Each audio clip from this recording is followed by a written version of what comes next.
Dan pemirsa, kami juga mengajak Anda untuk bergabung bersama kami untuk memberikan pendapat via telepon 0213927456, sekali lagi 0213927456. Dan telah bergabung bersama kami mantan tim ses Ahok Jarot, Jerry Sambuaga. Selamat malam, Mas Jerry. Selamat malam, apa kabar, Pak? Mas Jerry, Presiden sudah memberikan himbauan, sudah juga bertemu dengan tokoh lintas agama bersama TNI dan Polri. Lalu mengapa masih demonstrasi di Mahkamah Agung tadi siang? Kenapa tuh, Mas? Iya, kami pikir kalau permasalahan demonstrasi ya, itu kan salah satu bagian dari kebebasan untuk berekspresi, ya, kebebasan untuk berserikat dan juga berkumpul, ya. Jadi saya pikir selama seluruh elemen masyarakat, siapapun itu, kelompok masyarakat itu menyatakan pendapatnya, menyatakan aspirasinya dan juga argumentasinya, selama itu tidak bertentangan dengan peraturan yang berlaku, tidak menimbulkan kerusuhan, tidak memancing perpecahan, dan juga tidak menyerang atau mendiskreditkan salah satu orang atau kelompok atau individu dan siapapun, ya, saya pikir tidak masalah. Yang penting di sini harus kita garis bawahi adalah ketertiban, ya, ketertiban dalam menyampaikan pendapat, orasi atau apapun itu namanya, ya, karena inilah konsekuensi demokrasi, ya. Demokrasi itu kan selalu ribut, ya, selalu noisy gitu, ya. Apapun itu kendalanya, apapun itu aspek positifnya, pasti ada yang namanya bagian dari kebebasan berekspresi yang memang harus di entertain, ya, memang harus diaplikasikan ke dalam kehidupan masyarakat. Nah, menyampaikan pendapat adalah hak semua. Betul. Semua warga negara Indonesia. Ya, namun betul. di tengah situasi yang cukup hangat, cukup panas saat ini di Jakarta. Ya. Bukankah sudah sebaiknya untuk meredam diri, kemudian Anda mungkin menghimbau juga, sudahlah jangan melakukan tekanan-tekanan terhadap mungkin dari Mahkamah Agung, kemudian ya, mungkin dari proses hukumnya. Kami pikir setiap kelompok masyarakat, ya, setiap elemen masyarakat, apapun itu aspirasinya, sekali lagi selama itu tidak bertentangan dengan peraturan sih sah-sah saja. Tetapi memang kita kan baru saja menyaksikan, ya, babak kontestasi pilkada yang memang cukup panas, cukup dinamis dan banyak kontroversinya gitu kan. Tetapi kan hasilnya sudah keluar, sudah selesai, ya. Jadi saya pikir itu bukan lagi soal pilkada, tapi dari lebih kepada isu-isu bagaimana kita memenuhi aspek-aspek kebinekaan, ya, keberagaman, kemajemukan dan juga rasa keadilan, ya. Jadi artinya yang penting untuk digarisbawahi adalah bagaimana setiap aspirasi dari setiap individu itu mampu tersalurkan dengan baik dengan tertib, ya. Nah, ini yang mungkin masyarakat dan juga mungkin seluruh stakeholder juga agak mungkin sedikit lupa bahwa demokrasi itu tidak hanya soal liberalisasi kebebasan, tidak hanya soal kebebasan berpendapat, tetapi ada supremasi hukum, ya, tetapi ada ketertiban umum. Nah, hal-hal ini yang harus di-enforce, hal-hal ini yang harus secara konsisten dan secara secara tertib itu harus diberlakukan, ya, karena demokrasi, kebebasan tanpa disertai dengan ketertiban itu juga tidak full demokrasi, ya. Itu bisa yang kalau disebut oleh Pak Presiden kan kebablasan istilahnya, ya. Tetapi yang harus kita tekankan adalah bagaimana kita mampu mengakomodasi kebebasan berpendapat, tetapi di satu sisi juga menertibkan kebebasan berpendapat itu melalui sebuah medium yang baik, begitu. Oke, Pak Imam, Pak Mas Uki mau menanggapi? Ya, oke, silakan. Jadi gini, saya kira prosedural demokrasi oke, ya, memang ada hal-hal yang seperti itu, kebebasan berpendapat dan seterusnya. Cuma kan masalahnya yang sudah tadi kita bicarakan itu ada persoalan visi kebangsaan, ya, dan kenegaraan yang lebih jauh harus kita pikirkan. Jadi kalau demokrasi dalam artian prosedural yang periodenya jelas, tahapan-tahapannya semuanya itu kita atur, sudah diatur oleh undang-undang. Saya kira semuanya itu hal-hal yang terkait dengan kepentingan-kepentingan sifatnya, ya, jangka pendek 5 tahunan, ya, siklus 5 tahunan itu berjalan gitu kan. Tapi saya kira bagaimana kita sebagai bangsa dan negara itu berpikir jauh, ya, jangan sampai tadi itu koyak atau koyak moyak lah nilai-nilai kebangsaan kita, nilai-nilai keberagaman kita. Justru disitulah sebenarnya bagaimana agar para pengisi demokrasi itu, para politisi itu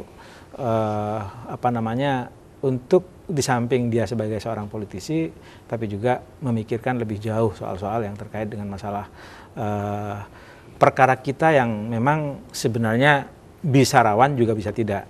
Soal kemajemukan negara kita itu bisa menjadi soal kerawanan, tapi juga bisa menjadi persoalan yang sangat dinamis dan bagus ke depan. Nah, kalau kita bisa menjaga ini semuanya, dan itulah saya kira harapan Bapak Presiden ketika mengundang para tokoh agama itu, saya kira itu bisa kita ini. Pak Imam, apakah menurut Anda ancaman terhadap persatuan ini nyata atau fabrikasi yang dibuat oleh elit politik kemudian berkepanjangan? Ya ini yang menjadi evaluasi ya sekarang ini. Setelah Pilkada DKI ini selesai, saya kira para elit, tokoh masyarakat, itu kan kita baru saja diperagakan. Bagaimana sebuah kontestasi yang penuh dengan segala macam pernik-pernik yang bisa jadi apa yang kita lakukan itu banyak yang tidak pas, gitu kan?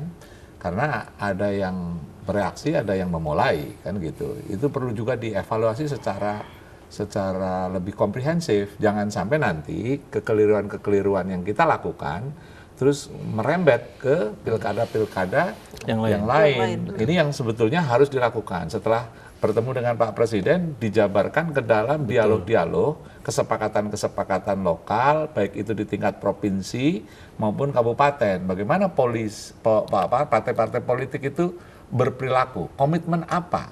Karena pada saat orang itu sedang berkontestasi atau berebut pemilih, itu segala macam cara dia lakukan. Betul. Nah, oleh karena itu betul ada hak, demokrasi itu ada hak, tapi harus ingat selain human right ada juga human responsibility yang di Republik ini nggak pernah didengungkan.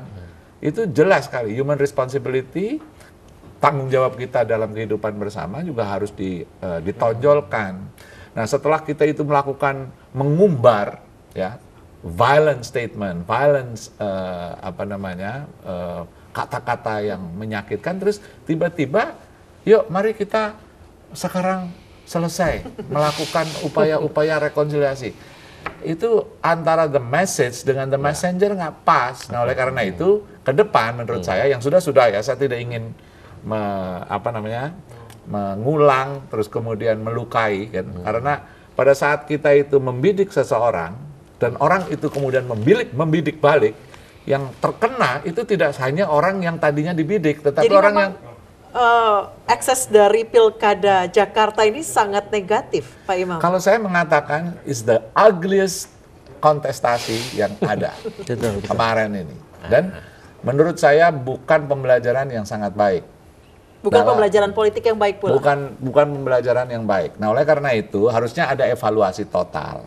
Jadi misalnya tentang bagaimana kerumunan dari kedua belah pihak ini harus, kalau demokrasi itu berakhir dengan crowd leaders, ya pemimpin-pemimpin kerumunan, yang akan terjadi adalah emosi. Tetapi kalau demokrasi itu dipenuhi dengan dialog-dialog setajam apapun, ya itu akan jauh lebih baik. Nah, syukur-syukur dalam kita berdialog yang tajam itu ada rambu-rambu apa? Nah, itu yang kita sepakati. Apakah kita bisa mengeksploitasi tentang sentimen-sentimen kesukuan misalnya? Apakah kita boleh itu mengeksploitasi tentang hal-hal yang sangat private, yang kemudian yang terbidik bukan hanya kontestan tertentu atau kandidat tertentu, tetapi keluarganya yang atau menau, ya.